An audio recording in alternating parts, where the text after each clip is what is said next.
أعوذ بالله من الشيطان الرجيم بسم الله الرحمن الرحيم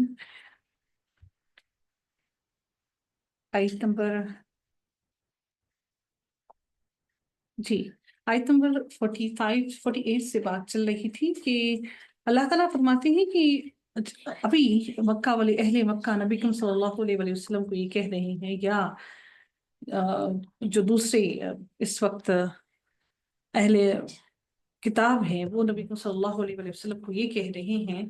کہ اگر آپ کوئی ایسی کتاب لے کر آئیں جو موسیٰ علیہ السلام لائے تھے، لکھی ہوئی کتاب، تو پھر ہم اس کو ہو سکتا ہے کہ ہم اس پہ یقین کر لیں اور ہم اس پر عمل کرنا شروع کر دیں۔ تو اللہ تعالیٰ نے ان کی بات کا جواب دیا کہ اگر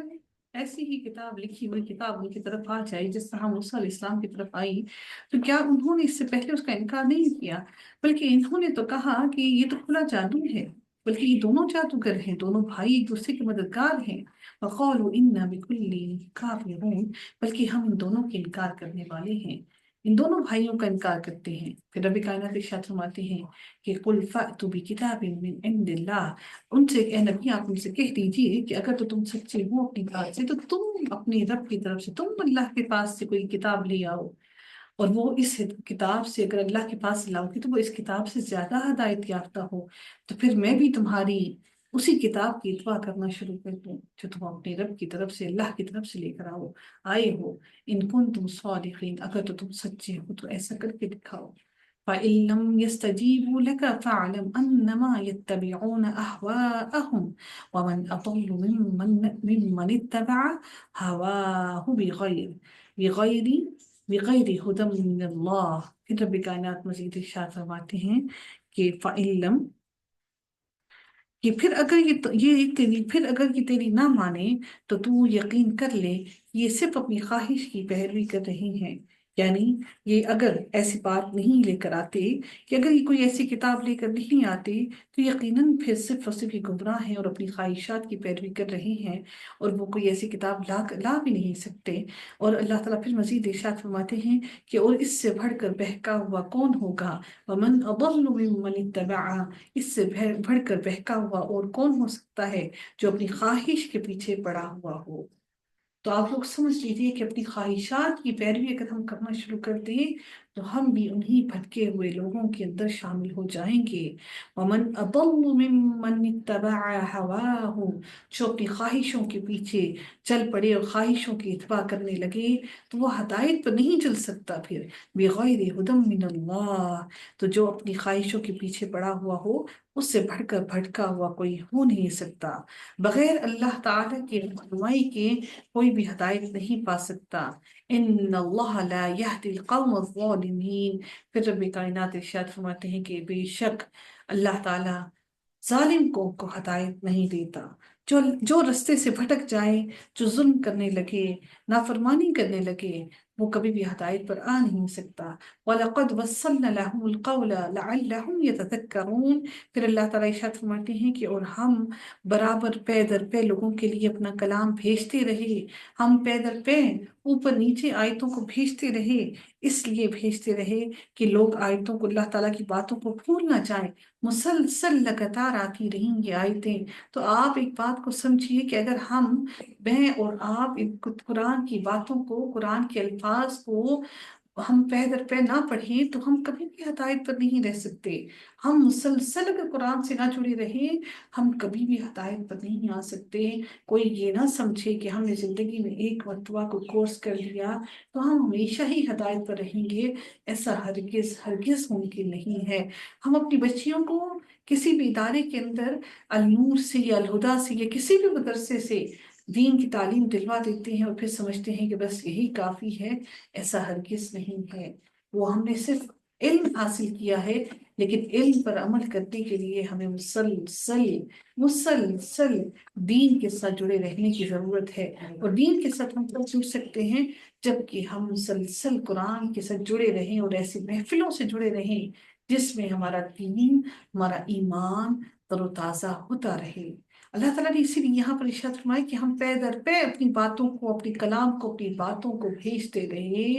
تاکہ لوگ نصیحت حاصل کریں۔ اور ہم تو اللہ کی باتوں کو سمجھ ہی نہیں پاتے، ہمیں تو اللہ تعالیٰ کی الفاظ کا پتہ ہی نہیں، ہماری تک تو آواز پہنچتی ہی نہیں، کیونکہ ہم تو اس زبان سے ہی واقف نہیں، ہم تو ناواقف ہیں اس زبان سے۔ تو ہمیں لازم ہے کہ ہم اپنی اولادوں کو اس طرف لے کر آئیں، ان کو سکھائیں اور سمجھائیں۔ اور رب کائنات مزید ارشاد فرماتے ہیں الذین آتیناہم الکتاب من قبلہ ہم بہ یؤمنون۔ پھر رب کائنات ارشاد فرماتے ہیں کہ جس کو ہم نے اس سے پہلی کتاب عنایت فرمائی وہ تو اس پر بھی ایمان رکھتے ہیں۔ کس پر ایمان رکھتے ہیں؟ اللہ تعالیٰ نے یہاں پر کیا ارشاد فرمایا کہ اس کا مقصد کیا ہے کہ اس سے مراد وہ یہودی ہیں جو مسلمان ہو گئے تھے، جیسے عبداللہ بن سلام وغیرہ، یہ یا وہ عیسائی ہیں جو حبشہ سے نبی کریم صلی اللہ علیہ وآلہ وسلم کی خدمت میں آئے تھے اور آپ کی زبان مبارک سے قرآن کریم سن کر مسلمان ہو گئے تھے۔ تو اللہ تعالیٰ ان کے بارے میں یہاں پر ذکر کرتے ہوئے ارشاد فرماتے ہیں کہ وَإِذَا يُتْلَى سوری الذین آتیناہم ہم الکتاب من قبلہ ہم بھی یؤمنون، کہ ہم نے جس کو ہم نے اس سے پہلے کتاب عنایت فرمائی وہ تو اس پر بھی ایمان رکھتے ہیں۔ پھر رب کائنات ارشاد فرماتی ہیں وَإِذَا يُتْلَى عَلَيْهِمْ قَالُوا آمَنَّا بِهِ إِنَّهُ الْحَقُّ مِنْ رَبِّنَا إِنَّ كُنَّا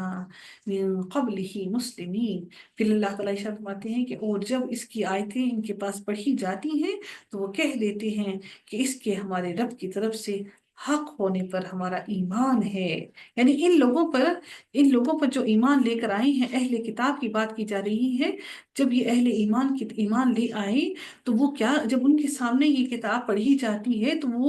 واضح طور پر کہہ دیتے ہیں کہ جب ان کے سامنے یہ آیات پڑھی جاتی ہے تو فوراً کہہ اٹھتے ہیں کہ یقیناً یہ ہمارے رب کا ہی کلام ہے، اور ہماری کتابوں میں بھی ایسے ہی اللہ تعالیٰ نے کلام کیا، ایسے ہی بیان کیا، اور کہہ دیتے ہیں کہ یہ ہماری رب کی طرف سے حق اور سچ کی باتیں ہیں اور ہم اس پر ایمان لائے ہیں، ہم اس پر پوری طرح ایمان لائے ہیں، ہم تو اس سے پہلے ہی مسلمان ہیں۔ یعنی کہ وہ پہلے بھی صحیح دین پر چلنے والے تھے اور آج انہوں نے اپنے دین کو مکمل کیا اسلام کو قبول کر کے، کیونکہ ان کو معلوم تھا کہ ان کی کتاب میں یہ درج تھا کہ جب بھی کوئی دوسرا نبی آئے گا وہ اللہ تعالیٰ کی طرف سے ایسی ہی حق اور سچ کی باتیں لے کر آئے گا تو ان کے لیے اس کا اتباع کرنا لازم ہوگا۔ یہ اسی حقیقت کی طرف اشارہ ہے جسے قرآن مجید میں کئی مرتبہ کئی جگہ پر بیان کیا گیا کہ ہر دور میں اللہ نے اللہ کے پیغمبروں نے جس دین کی دعوت دی وہ اسلام ہی تھا، اور ان نبیوں کی دعوت پر ایمان لانے والے مسلمان ہی کہلاتے تھے، یہود یا نصارہ وغیرہ نہیں کہلاتے تھے۔ تو ان لوگوں نے اپنے زبان سے یہ نام جو یہودیوں اور نصرانیوں نے نام رکھ لیے کہ ان کے خود ساختہ ایجاد کردہ نام ہے، در حقیقت اللہ کے دین پر چلنے والا ہر انسان ہر قوم میں سے مسلمان ہی رہا، اور اللہ کا دین ہمیشہ سے اسلام ہی رہا۔ اللہ نے ہمیشہ ہر نبی کو اسلام کے ساتھ ہی بھیجا۔ اسی اعتبار سے نبی صلی اللہ علیہ وآلہ وسلم پر ایمان لانے والے اہل کتاب یہود یا عیسائیوں نے کہا ہم تو پہلے سے ہی مسلمان چلے آ رہے ہیں۔ یہاں پر انہوں نے یہی بات کہی، اہل کتاب نے یہ بات کہی ہے ربنا ان كنا من قبله مسلمین، کہ ہم تو پہلے سے ہی مسلمان تھے، ہم تو اسی بات پر یقین رکھتے تھے جو آج یہ نبی صلی اللہ علیہ وآلہ وسلم لے کر ہماری طرف آئے ہیں۔ اولئک یؤتون اجرهم مرتین بما صبروا ویدرؤون بالحسنة السیئة۔ پھر اللہ تعالیٰ ارشاد فرماتے ہیں کہ یہ وہ لوگ ہیں جنہیں ان کے صبر کے بدلے میں دوہرا اجر دیا جائے گا۔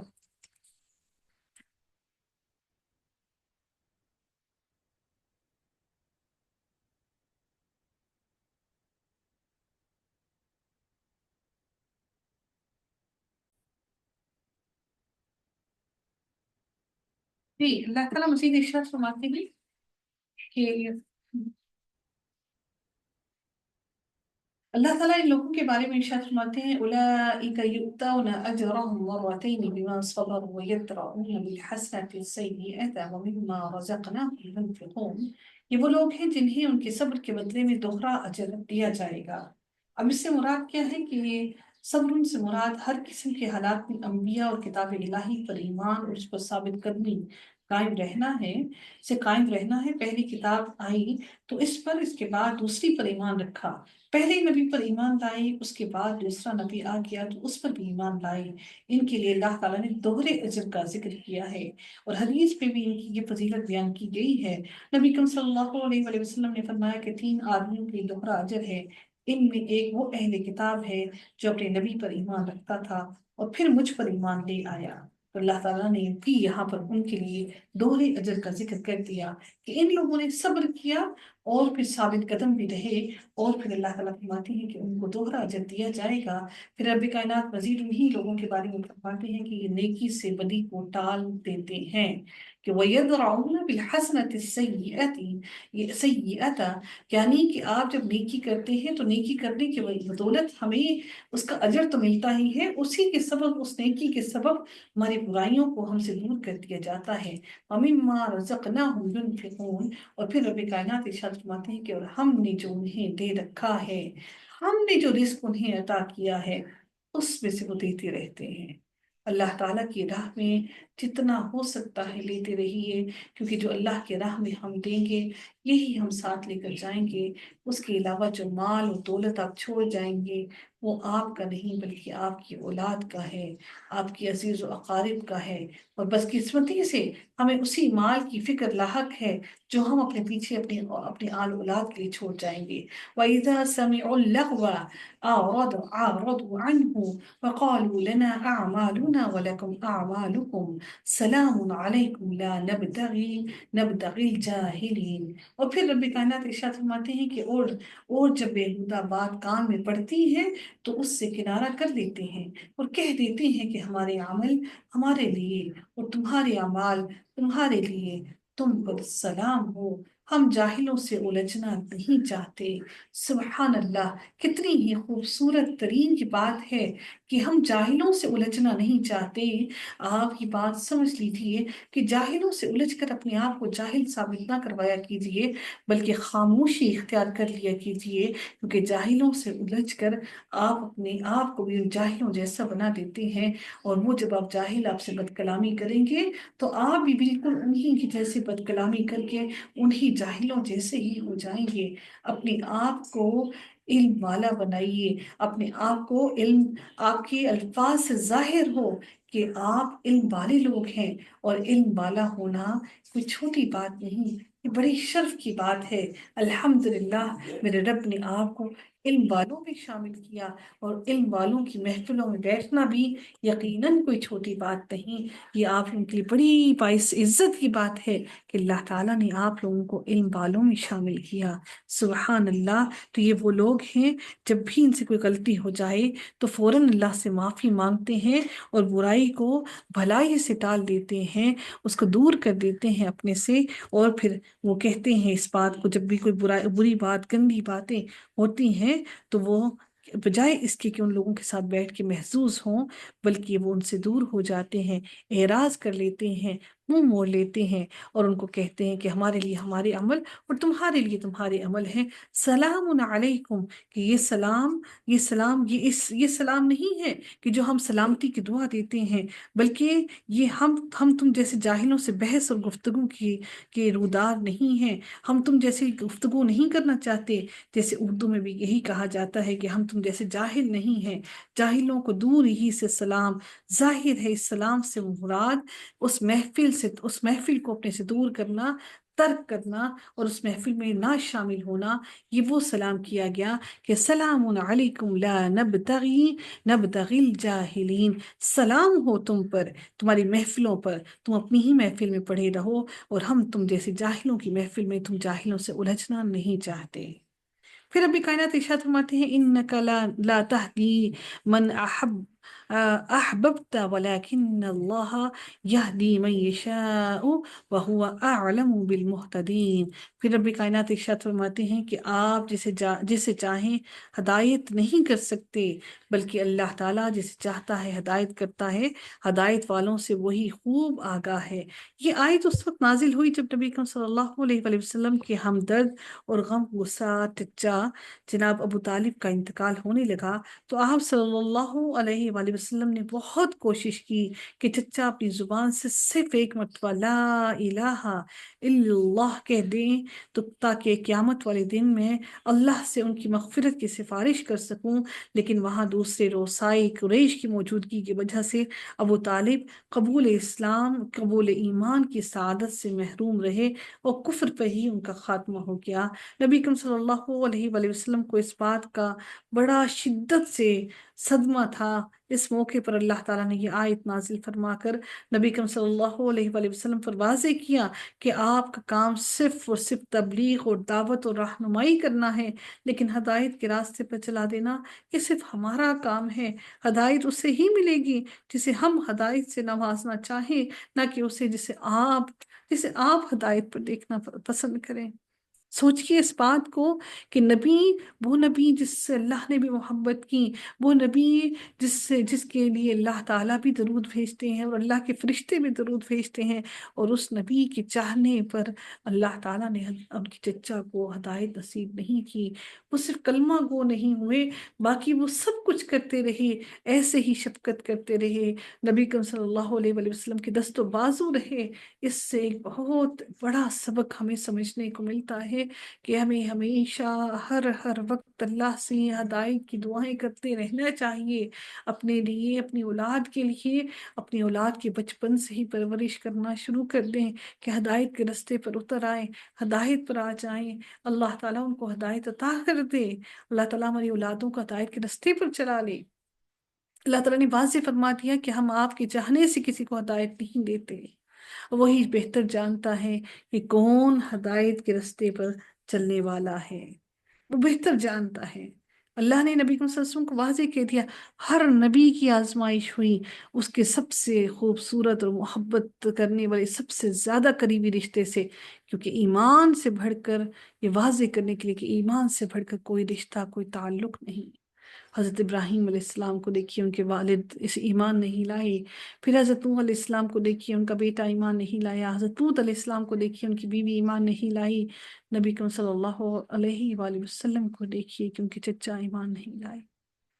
یہ واضح طور پر یہ بیان کرنے کے لیے، سمجھانے کے لیے کافی ہے کہ ایمان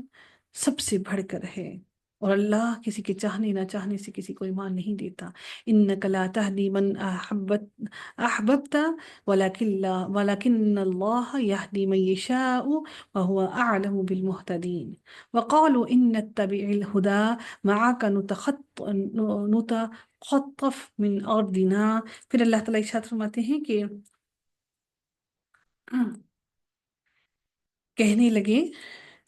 کہنے لگے اگر ہم آپ کے ساتھ ہو کر ہدایت کے تابعدار بن جائیں تو ہم تو اپنے ملک سے اچک لیے جائیں، کیا ہم نے انہیں امن اور امان اور حرمت والے حرم میں جگہ نہیں دی جہاں تمام چیزوں کے پھل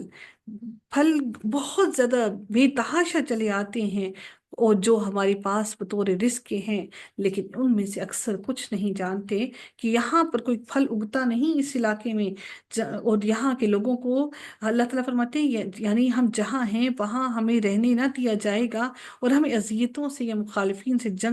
جنگ سے دوچار کر دیا جائے گا۔ یہ بعض کفار ایمان نہ لانے کا عذر پیش کیا، اور اللہ تعالیٰ نے پھر ان کے عذر کا جواب دیا کہ تم جو کہتے ہو کہ ہم اگر ایمان لے آئیں تو ہمیں ہمارے ملک سے اچک لیے جائیں گے، ہمیں نکال دیا جائے گا، تو اللہ تعالیٰ فرماتے ہیں ایسا کیسے ہو سکتا ہے؟ کیا ہم نے انہیں امن و امان اور حرمت والے حرم میں جگہ نہیں دی؟ کیا اللہ تعالیٰ نے یہ حرم کو تمہارے لیے امن والا علاقہ نہیں بنایا؟ حالانکہ اسلام آنے سے کبھی بھی وہاں پر مکہ کے اندر، کعبہ کے اندر کوئی بھی کسی کا قتل و غارت اور لڑائی جھگڑا نہیں کرتا تھا۔ اس سے پہلے بھی اللہ تعالیٰ نے اس خانہ کعبہ کو حرمت والا گھر ہی بنایا۔ اللہ تعالیٰ نے ان کی بات کا واضح جواب دے دیا، اولم نمکن لہم حرما آمنا، کیا ہم نے یہ تمہیں جگہ نہیں دی یہاں پر حرم میں، امن والے علاقے میں، امن والے گھر میں؟ تو پھر تم کس قسم کا عذر پیش کرتے ہو؟ یہاں پر تو ہم نے تمہیں واضح طور پر امن کی جگہ دے دی ہے۔ یہ مکے کی وہ خصوصیت ہے جس کا مشاہدہ اللہ تعالیٰ فرماتے ہیں، لیکن ان میں سے اکثر کچھ نہیں جانتے۔ اور اللہ تعالیٰ یہ جو فرمایا جہاں تمام چیزوں کے پھل چلے آتے ہیں اور جو ہمارے پاس بطور رزق کے ہیں، جو بھی دنیا جہان کا رزق کا پھل ہے، اللہ تعالیٰ نے ہر پھل کو مکہ میں اللہ تعالیٰ کی طرف سے وہ آ جاتا ہے۔ یہ آج کی بات نہیں ہے، یہ اس وقت بھی ایسا ہی تھا۔ یہ مکے کی وہ خصوصیت ہے جس کا مشاہدہ لاکھوں حاجی اور عمرہ کرنے والے ہر سال کرتے ہیں، کہ مکے میں پیداوار نہ ہونے کے باوجود بھی ہر قسم کا پھل دنیا جہان سے وہاں پر پہنچ جاتا ہے۔ تو اللہ تعالیٰ کی نشانیوں میں سے ایک نشانی ہے، لیکن ان میں سے اکثر کچھ نہیں جانتے۔ وَكَمْ أَهْلَكْنَا مِنْ قَرْيَةٍ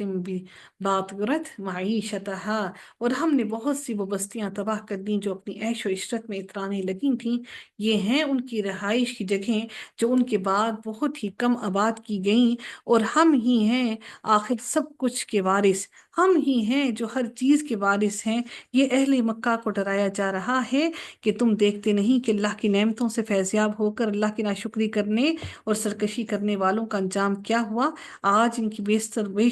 آبادیاں کھنڈر بنی ہوئی ہیں، یا وہ صفحہ ہستی سے ہی غائب ہیں، یا ان کی صفحات، ان کی تاریخ صرف اور صرف کتابوں میں ہی درج ہے، اور اب آتے جاتے مسافر ہی ان میں کچھ دیر کے لیے سستا لیتے ہیں، آرام کر لیتے ہیں، اور ان کی نحوست کی وجہ سے کوئی بھی ان میں مستقل رہنا پسند نہیں کرتا۔ بے شک کھنڈرات ہوں، چاہے وہ مونجو داڑو کے ہوں یا وہ ہڑپا کے کھنڈرات ہوں، اگر ہم بھی آج وہاں پر جانا چاہیں تو کوئی انسان صرف وزٹ کے لیے ہی جانا چاہے گا، وہاں پر رہنا پسند کوئی بھی نہیں کرے گا۔ پھر رب کائنات ارشاد فرماتے ہیں، مزید اللہ تعالیٰ ارشاد فرماتے ہیں کہ وَمَا كَانَ وما كان ربك مهلك القرى حتى يبعث في أمها رسولا يتلو عليهم آياتنا، تیرا رب کسی ایک بستی کو بھی اس وقت تک ہلاک نہیں کرتا جب تک ان کی کسی بڑی بستی میں اپنا کوئی پیغمبر نہ بھیجتے۔ چھوٹی بستیوں میں نہیں، کیونکہ چھوٹی بستی میں ہر کسی کا آنا جانا نہیں ہوتا۔ اللہ تعالیٰ نے فرمایا کہ ان کی بڑی بستیوں میں، کہ یہاں تک کہ ان کی بڑی بستیوں میں اللہ تعالیٰ فرماتے ہیں کہ اس وقت تک ہلاک نہیں کرتا کسی بستی کو جب تک کہ ان کی بڑی بستیوں میں کوئی اللہ تعالیٰ فی امہا رسولا، کوئی رسول نہ بھیج دیں، یتلو علیہم آیاتنا، اور وہ رسول ان پر ہماری آیتیں پڑھ کر نہ سنائے، ان کو ہماری ہدایت کی باتیں پڑھ کر نہ سنائے۔ ہم اس وقت تک کسی بستی کو ہلاک نہیں کرتے۔ وما كنا مهلك القرى الا واهلها ظالمون۔ پھر رب کائنات مزید ارشاد فرماتے ہیں کہ اور ہم بستیوں کو اسی وقت ہلاک کرتے ہیں، ہم بستیوں کو اسی وقت ہلاک کرتے ہیں جبکہ وہاں والے ظلم و ستم پر کمر کس لیں، ظلم و ستم پر بہت آگے بڑھ جائیں اور ظلم و ستم کرنے لگ جائیں۔ ہم صرف اور صرف اسی وقت بستی والوں کو ہلاک کرتے ہیں۔ وما اوتیتم، اللہ تعالیٰ فرماتے ہیں وما اوتیتم من شیء فمتاع الحیات الدنیا وزینتها وما عند اللہ خیر وابقا افلا تعقلون۔ پھر میرے رب نے کیا ارشاد فرمایا، کتنی ہی خوبصورت بات ارشاد فرمائی، اور تمہیں، اللہ تعالیٰ ارشاد فرماتے ہیں کہ اور تمہیں جو کچھ دیا گیا ہے وہ صرف زندگی کا، دنیا کی زندگی کا سامان اور اسی کی رونق ہے۔ آپ کے پاس اور میرے پاس جو بھی مال اور دولت ہے، یہ صرف اور صرف دنیا کی زندگی کا سامان اور دنیا کی رونقیں ہیں، اور صرف دنیا کی ہی رونق ہے۔ ہاں، لیکن جو اللہ کے پاس ہے، وما عند اللہ خیر وابقا، اور جو اللہ تعالیٰ کے پاس ہے وہ زیادہ اچھا اور ہمیشہ باقی رہنے والا ہے۔ افلا تعقلون، کیا تم عقل سے کام نہیں لیتے؟ یہ دنیا کا مال و متاع تو سارا کچھ ختم ہو جانے والا ہے، کسی بھی چیز میں دنیا کی کوئی بھی چیز پائیدار اور ہمیشگی کی نہیں ہے۔ ہماری آنکھوں کے سامنے ہمارے پاس اتنا کچھ، مہنگی سے مہنگی ترین چیز بھی آپ لے لیجئے، اگر کسی چیز کی لائف ٹائم گارنٹی بھی ہو تو اس کے باوجود بھی ہر چیز کچھ سالوں بعد ختم ہو جاتی ہے۔ اللہ تعالیٰ فرماتی ہیں جو میں نے تمہیں، جو چیزیں، جو ساز و سامان عطا کیا ہے، یہ سارا کا سارا ساز و سامان دنیا کی زندگی کا ہے، دنیا کی زندگی کی زینت ہے، دنیا کا فائدہ ہے، لیکن جو میں تمہیں عطا کروں گا وہ زیادہ اچھا اور زیادہ باقی رہنے والا ہے۔ کیا تم عقل سے کام نہیں لیتے؟ کیا تم شعور نہیں رکھتے؟ اللہ تعالیٰ ہم سب پر اپنا خصوصی رحم فرمائے، ہم سب کو ہدایت نصیب فرمائے، ہماری آنے والی نسلوں پر رحم فرمائے، تمام بیماروں کو شفائے کاملہ اور عاجلہ عطا فرمائے۔ اللہ ہم پر رحم فرمائے، آمین یا رب العالمین۔ آخر دعوانا الحمد للہ رب العالمین، صلی اللہ تعالی علی خیر خلقہ اجمعین برحمتک یا ارحم الراحمین۔ سبحانک اللہم و بحمدک، نشہد ان لا الہ الا انت، نستغفرک و نتوب الیک۔ السلام علیکم ورحمۃ اللہ وبرکاتہ۔